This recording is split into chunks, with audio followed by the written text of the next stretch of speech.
Alrighty guys, it's me Keji here, and I'm going to be casting a Protoss. Funny I say Protoss when I'm actually looking at a Zerg, but it's going to be a Zerg versus a Protoss. And I'm going to introduce the players. At top right, top left, we have mouzHasu. So Hasu is going to be the yellow Protoss spawning in the top left. And JuNe Zerg is going to be spawning in the bottom left as the red Zerg. This map is my least favorite map. I swear to God I should have it thumbs down, in which I don't actually, but it is so difficult to actually be able to catch what people are doing on this map.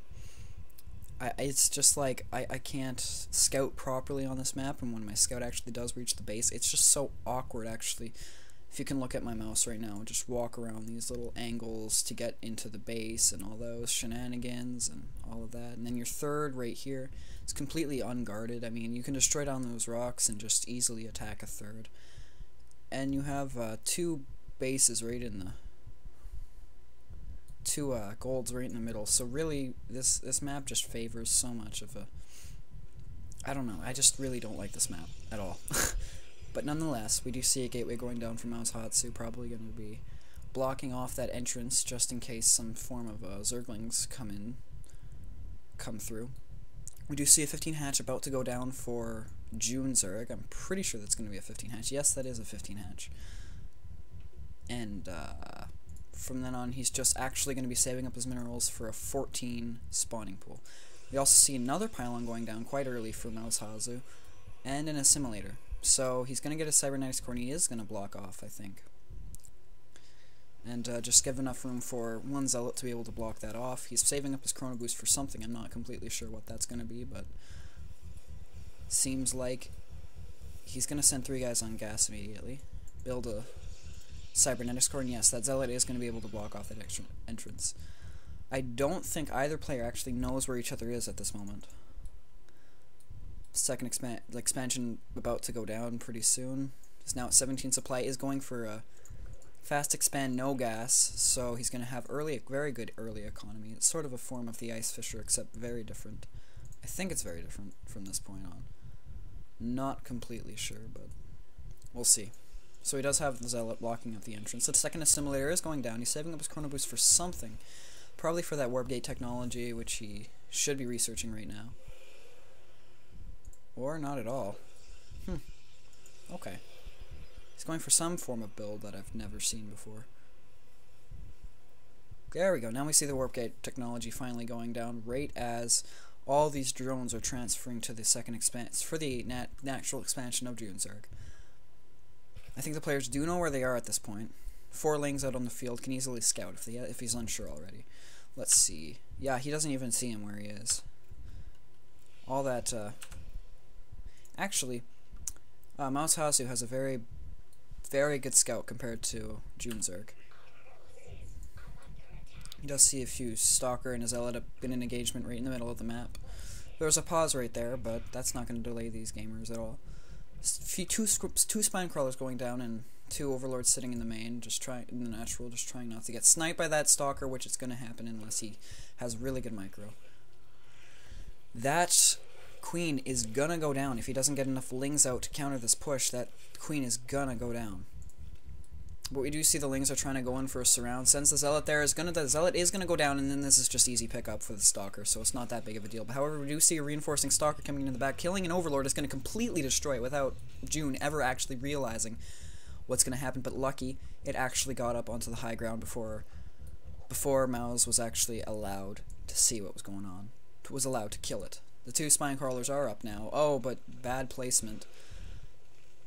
That could get sniped, actually. If he actually focuses it down instead of the Zerglings, it could have gotten sniped, but he doesn't want to force himself into a situation which he can probably not defend easily. But as we see this all going on, there is an expansion going down from mouzHasu. A sentry here to block off any Zergling pushes in from the back, to a forge and a gateway going down, so he is going 1 gate fast expand against the Zerg. Very interesting style ability. I think he's more focusing on just chrono boosting out. That's what he was saving up his chrono boost for, was mostly just chrono boosting out those units early on. So now he does have an expansion going down. He seems to be in a pretty dang good position. not going hand in hand with Hasu because sorry, it's JuNe, because JuNe does have his expansion for such a longer time than he has, and is now starting to tech towards roaches, or sorry, evolution chamber. That he's not teching towards anything, but he is throwing down a few gases and probably going to be getting a layer soon. So that layer is probably going to pop out fairly soon, probably as soon as he hits 100 gas, and that is exactly what's going to happen, hopefully. Roach Warren is going to go down. Layer is getting a bit delayed. But the evolution chamber does make it so that you don't absolutely need an early layer for that overseer, just in case the Protoss was going for a DT push. Protoss is getting +1 attack on his forge. Expansion is fully saturated and close to fully saturated. Has 2 gases and 1 fully saturated minerals. So 2 gas and 2 fields of minerals are being completely saturated. So this is going to be a full, mostly a sentry oriented build. It's going to be an early sentry push coming in probably sometime soon, I'd assume. It seems way oversaturated down here for JuNe. I'd say I'd pick up a few of those drones and attach them to either one of the gases. He needs to get 1 more gas. He has a queen doing... Oh, he has 2 queens going to be just creep spreading queens, but we do see a push coming out from mouzHasu right now. He's going to be going in for hopefully an attack, but I really don't see what JuNe has to defend against this other than 5 spine crawlers. 4 spine crawlers. Look, and these queens are going to get sniped too easily. Nope. The mass sentry count is going to be able to block any of these zerglings from actually being able to counterattack if anything does come into range of anything. But we do see hopefully millions and millions of roaches coming out, and that's exactly what we see in the production tab. That was the pause button. What's the production tab? Right, 7 roaches on the way, so that is going to be able to defend against it a little bit. And I think that drone is probably going to become a spine crawler later on in the game. If not, it's just sitting there doing nothing. But yeah, this push is going to die now if he tries to engage this. So it is a good positioning for JuNe right now, and it's definitely in his favor. The thing that I don't like is that JuNe isn't taking a third at this point in the game, and usually Zerg should be taking...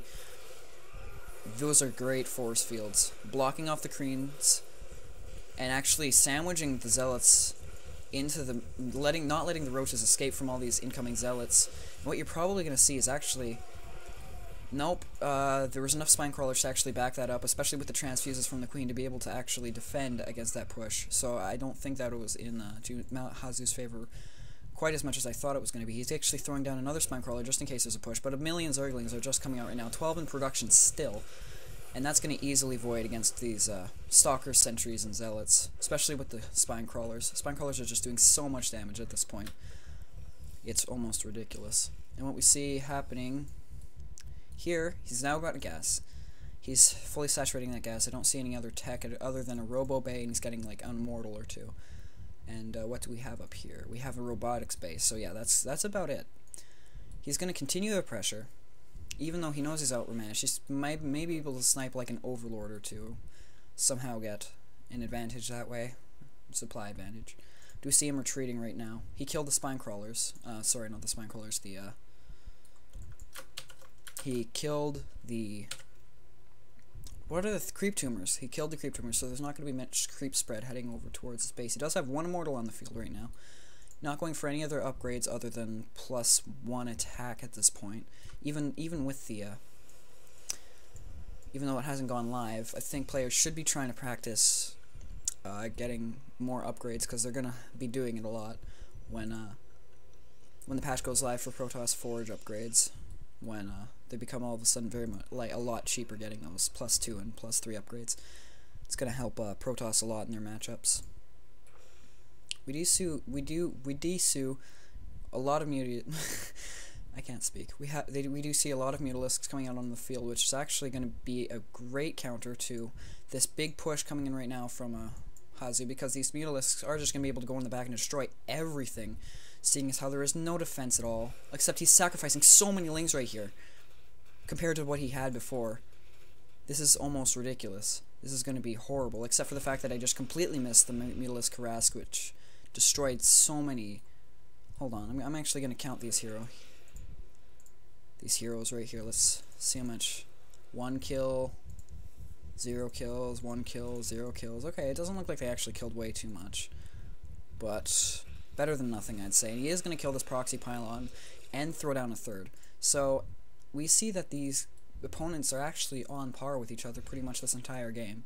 Except now that the Colossi are out, and he doesn't seem to have much to defend against that. Other than a few mutas, and, well, actually a lot of mutas, Zerglings and Roaches.